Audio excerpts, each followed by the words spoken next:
Hi, this is a video on how to make a box drum, a homemade drum. And these drums last a long time. This drum is 10 years old, has a great sound. Play it like that.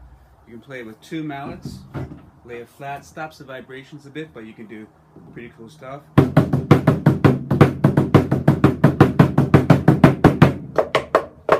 Right? If you're taking the time to make a box drum, make it special, make it unique to yourself, okay? On the outside 4 panels of my drum, I've got scenes that are important to me. This is myself swimming in the Pacific Ocean. I lived on a little island for 3 years called Saipan. Over here, this is a really important part of my life, and it's I'm the guy right there, the little jelly bean guy, playing a guitar, and this is my classroom or many of the summer camps I've worked at. This is an image of a summer camp. I saw the knot in the wood there and thought that'd make a nice moon. And this is represents a camp I worked at called Arskiniko, and it's a camp up near James Bay, which is the southern part of Hudson Bay. And I did that for a summer, volunteered there for a summer. And here, I just saw some nice lines in the wood here, and saw an ice floe, so I drew an ice floe. And I've never been to the far north, to the Northwest Territories or Iqaluit or any place up north in Canada, so that's on my bucket list. Inside the drum is what's inside of me, and it's my gift, and inside your drum is your gift. And I write songs, so there's a song inside here that I wrote, and when I play my drum, it comes alive. This is my wife's drum. The wood here is 16 inches, and she wanted a smaller one, and this is 1 foot, different sound. So higher sound, lower sound, right? Here's how you make a box drum. First of all, the materials you need are right here. You need wood, and this is just 1x4 spruce. It's softwood, it's fairly cheap. And 4 pieces of that. These are 16 inches, like I said. You can make them any size you want. If they get bigger, the sound's not as good because the vibrations don't really vibrate that long. So 16 inches is good. You need nails to put wood together. You need eye hooks. What's it called? Eye hooks. Get a close-up view there. Right, and that's for the handle and the mallet holders. You need hammer. You need some rope. You need packing tape, just regular packing tape, and you need a bouncy ball, and you need some doweling. All right, I've used different kinds of doweling. I've used thinner doweling, thicker doweling, soft doweling, and hard doweling. When you get your doweling, don't get soft wood. It's a little cheaper, but it's only a few cents cheaper, and they break. Don't get thinner doweling like this one. It's harder to hold on to, and they break too. So get 1/2-inch doweling made of hardwood, okay? Oak, maple, that kind of thing. I use oak, and they'll last forever, I kid you not. You also need, and I don't have it here, you need caulking to spread on there to attach the Super Ball to the doweling. I've used all kinds of stuff, and by far the industrial caulking is the best thing to use. All right, first thing I'm going to show you is the Super Ball, and you need to drill a hole in there. And because I'm using 1/2-inch doweling, the hole has to be a little bit bigger. So I've got my drill press there, and the drill, I think it's a 1. Let me take a look at it. 1 and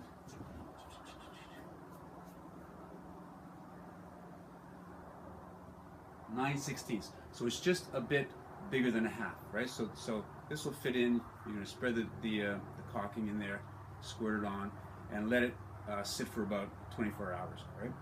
So first thing, if you don't have a drill press, you can use a drill. Make sure you use not your hands to hold it. So get it set up there, put it underneath here, and up, and away you go. and then get the caulking, put a bunch in there, put on the doweling, squirt it on like that, smooth it out so that it looks like this, and let it sit for 24 hours. All right, so it becomes hard, and this is indestructible. It's so good. Now, in terms of the actual drum, take your 4 pieces of wood, nail them together in a frame like that, right? And then this is the really important part. It's the wrapping of the drum. You have to pull it really tight. Okay, if you don't pull it tight, you get a drum that sounds like this. So here's one I did, and I did it outside in the winter time, which was a mistake because it was too cold and the tape couldn't stretch. So here's what a good sounding drum sounds like, nice and tight, wrapped really tight. Here's what one sounds like that's not wrapped tightly. Sounds like this. Horrible. So this is the important part. I'm not going to show you how to nail the wood. If you're a young person, get help from mom or dad or somebody, older brother, sister. I will show you how to wrap it because that's the really super important part. And I've made about 2,000 of these with kids, all different ages. And there's lots of ways to wrap a drum badly. And there's really only one good way. All right? So I will demonstrate that. So you gotta stand. Drum's gotta be flat. Table has gotta be clean. If not, the dirt's gonna get caught up in the tape, right? And this is just packing tape, 90 cents, right? So you gotta lay the drum flat. If you wrap it like this and you pull it down this way, you're not gonna be able to stretch the tape. And I tell the kids that when they're doing it, you have to pull it so that you hear the tape go doom. So you got to hear the music in the tape. See if you can hear it. Okay.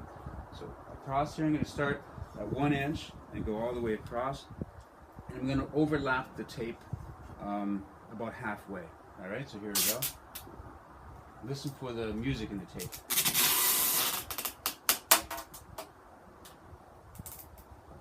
There it is there.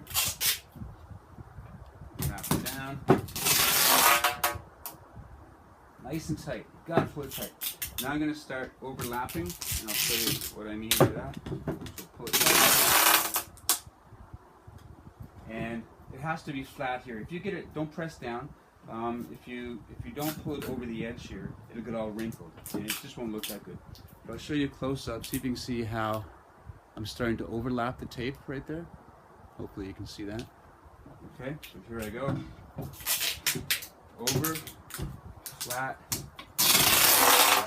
pull right across, right down. I'm not packing you down. Over, flat.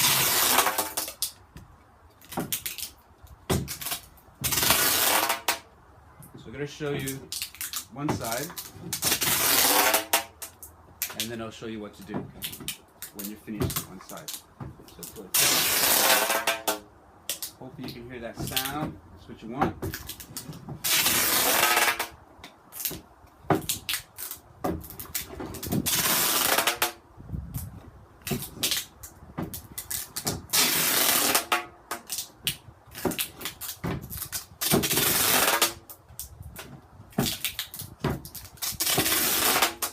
Almost done.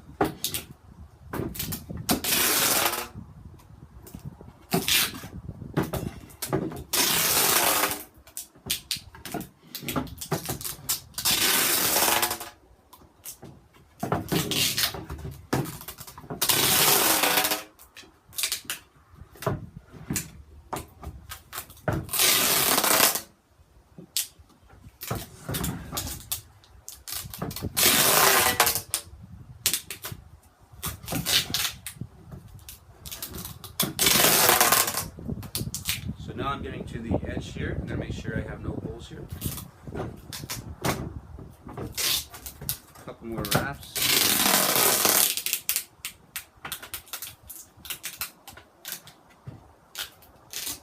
Last one here.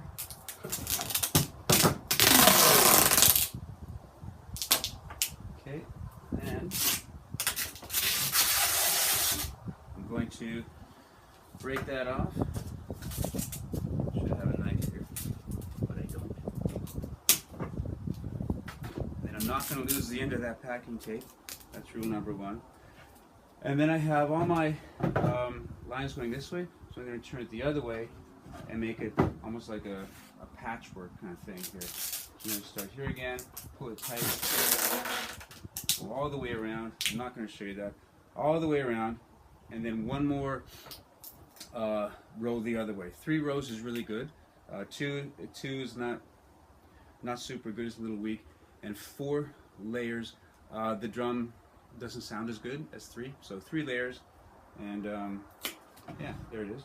And then you can see how tight that is, right? Not too many wrinkles in it. And then when you get that finished, what you do is you take your eye hooks, put them in the top, screw them in, and screw them in the side too for the mallet holders.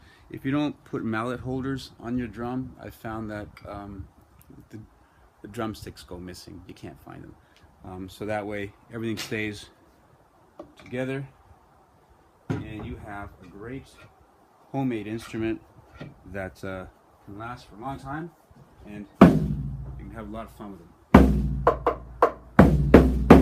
There it is. Hope you enjoy it.